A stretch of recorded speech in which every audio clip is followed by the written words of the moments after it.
បាទសួស្តីអ្នកទាំងអស់គ្នា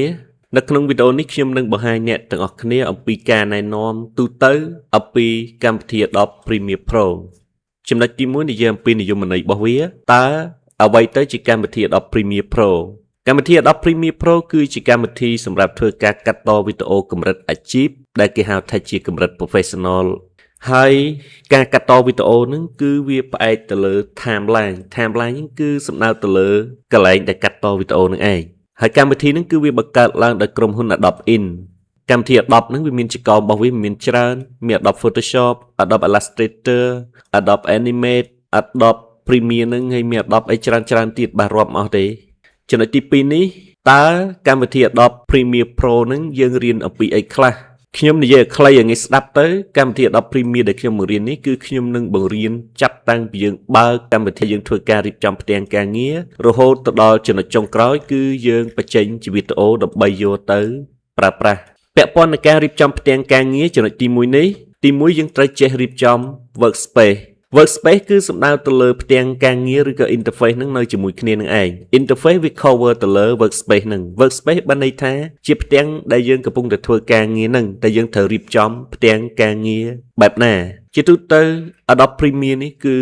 មានភាពរញ៉េរញ៉ៃខ្លាំងសម្រាប់អ្នកដែលទៅតែរៀនថ្មីនៅពេលដែលយើងបើកឲ្យយើងបង្កើតបច្ចេកទៅគឺ load អញញ៉ៃមិនដឹងក្បាលមិនដឹងកតុយទេអញ្ចឹងហើយអ្នកទាំងអស់គ្នាត្រូវចេះរៀបចំវាឲ្យបានល្អដើម្បីងាយស្រួលនៅក្នុងការធ្វើការដែលការរៀបចំហ្នឹងមានដូចជាបច្ចេក panel តើការរៀបចំបច្ចេករបស់យើងហ្នឹងយើងទៅដាក់មិនផ្ទាំង panel ហ្នឹងទៅដាក់ខាងណាឆ្វេងស្ដាំលើក្រោមអញ្ចឹងទៅ timeline កន្លែងកាត់តវីដេអូទៅដាក់ទៅណាបច្ចេក monitor កន្លែងបង្ហាញវីដេអូសម្រាប់ធ្វើការកាត់តហ្នឹងវីដេអូដែលបង្ហាញសម្រាប់ឲ្យយើងផ្ទៀងផ្ទាត់មើលដាក់ទៅណាហើយ source monitor ហ្នឹងគឺសំដៅទៅលើប្រភពវីដេអូដែលយើងធ្វើដាក់ហ្នឹងតែយើងដាក់ទៅណាហើយយើងមានច្រើនទៀតមានតាំងពីកន្លែងដាក់ transition animation អីហ្នឹងគឺមានច្រើនទៀតបាទរាប់អស់ទេបាទចំណុចមួយទៀតតើតើនឹង source monitor ហ្នឹងគឺជាកន្លែងដាក់បញ្ចូលឯកសារយើងទៅចេះដាក់បញ្ចូលឬក៏ import ឯកសារហ្នឹងឯកសារនៅក្នុងការកាត់តវីដេអូវាមាន3សំខាន់វាមានវីដេអូមានសំឡេងមានរូបភាពអីចឹងទៅតើយើងត្រូវរៀបចំដាក់បញ្ចូលបែបណាហើយយើងមានវិធីសាស្ត្របែបណាដើម្បីដាក់ទៅឲ្យវាលឿនចំណុចមួយទៀតតើតើនឹងការបង្កើត sequence ការបង្កើត sequence ហ្នឹងវាគឺជាការបង្កើតនៅទម្រង់វីដេអូមានន័យថាយើងអាចធ្វើការបង្កើតទម្រង់វីដេអូដោយកំណត់ format ហ្នឹងបែបណាហើយយើងកំណត់ resolution ហ្នឹងបែបណា resolution គឺសំដៅទៅលើភាពច្បាស់របស់វីដេអូហ្នឹងទំហំវីដេអូកាន់តែធំភាពច្បាស់របស់វាក៏កាន់តែច្បាស់ទៅតាមនឹងដែរឧទាហរណ៍ឥឡូវហ្នឹងគេប្រើដល់ 4K 8K អស់ហើយអញ្ចឹងវាកាន់តែច្បាស់ហើយវាអាស្រ័យទៅលើកម្រិតវីដេអូដែលយើងថតមកច្បាស់ប៉ុណ្ណាគឺប៉ុណ្្នឹងឯងចំណុចទី2បន្តទៀតតកតងបច្ចេកទេសនៃការកាត់តវីដេអូគឺយើងមានវិធីសាស្ត្រច្រើនគឺយើងអាចប្រើប្រាស់ tool ដែលយកមកយកទៅ click ហើយយើងមាន tool ទាំងអស់នេះហើយនឹងអាចមានលើហ្នឹងទៀតហើយក៏យើងអាចប្រើប្រាស់ shortcut ជំនួសឲ្យការប្រើប្រាស់ tool ទាំងអស់ហ្នឹងដែរចំណុចមួយទៀតយើងត្រូវចេះរៀបលំដាប់វីដេអូធ្វើម៉េចយើងត្រូវចេះពីរបៀបតម្រៀបវីដេអូហ្នឹងឲ្យបានត្រឹមត្រូវចេះព្រមព្រីសាច់រឿងនៅលើ timeline របស់យើងឲ្យត្រូវជាមួយនឹងសលេងអីចឹងទៅហើយចំណុចមួយទៀតគឺការប្រើប្រាស់នៅ transition ដែលយើងអាចធ្វើការប្រើប្រាស់នៅ transition ដែលមានស្រាប់នៅក្នុងកម្មវិធី Adobe Premiere ហើយយើងក៏អាចមានលទ្ធភាពធ្វើការបង្កើតនៅ transition ហ្នឹងដោយខ្លួនឯង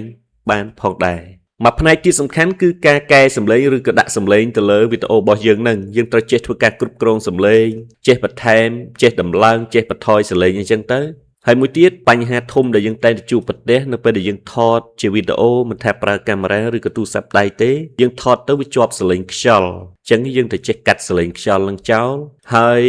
នៅលើហ្នឹងគឺយើងអាចកាត់សំឡេងរំខានផ្សេងៗបានផងដែរចំណុចមួយទៀតសំខាន់គឺពាក់ព័ន្ធនឹងការបញ្ចូលសំឡេងនឹងដែរគឺតាក់ទងទៅនឹងការនិយាយដោយខ្លួនឯងហើយយើងលាយជាមួយនឹងតន្ត្រីនៅផ្នែកខាងក្រោយអានេះគឺសំដៅទៅលើការធ្វើ voice over បើសិនជាយើងថតវីដេអូយើងអត់មានវោហារស័ព្ទនៅក្នុងការនិយាយទេយើងអាចមកបញ្ចូលសំឡេងនៅ studio របស់យើងបានចំណុចទី3គឺពាក់ព័ន្ធនឹងការកែពណ៌ដើម្បីធ្វើការកែពណ៌ឬក៏សេរីពណ៌មានពន្លឺមានកម្រិតភាពច្បាស់អីហ្នឹងទាំងអស់ហ្នឹងគឺវាស្ថិតនៅក្នុង Lumetri color នេះបាទ Lumetri color ហើយមួយទៀតដែលសំខាន់គឺ color grading ហ្នឹងគឺយើងអាចធ្វើការកែតម្រូវវាឲ្យមានជាលក្ខណៈ cinematic បានន័យថាកែវាឲ្យស្អាតដូចជា color ដែលមាននៅក្នុងភាពយន្តតែហ្នឹងតើយើងខ្លាំងដែរហើយមួយទៀតគឺយើងអាចប្រើប្រាស់ LUT ដែលមានស្រាប់ក៏បានដែរ LUT ដែលជា plug in យើងយកមកដាក់ប្រើយកចំណុចទី5គឺពាក់ព័ន្ធនឹងការដាក់ អក្សរហើយនឹងធ្វើចលនាអក្សររូបភាពឬក៏វីដេអូអីចឹងទៅបាទការដាក់អក្សរគឺអ្នកទាំងអស់គ្នាត្រូវចេះធ្វើការជ្រើសរើសម៉ូដអក្សរឲ្យបានត្រឹមត្រូវដើម្បីយកមកដាក់នៅលើវីដេអូរបស់យើងអាចធ្វើការប្រើប្រាស់នៅ template ដែលមានស្រាប់នៅក្នុងកម្មវិធី Adobe Premiere ហើយយើងក៏អាចមានលទ្ធភាពធ្វើការប្រើប្រាស់ដើម្បីដាក់ចលនារូបភាពឬក៏អក្សរនឹងដោយប្រើប្រាស់នៅ animation ឬក៏ transition ដែលមានស្រាប់នៅក្នុងកម្មវិធី Adobe Premiere ហើយយើងក៏អាចធ្វើការបង្កើតវាបានដោយខ្លួនឯងផងដែរចំណុចចុងក្រោយគឺ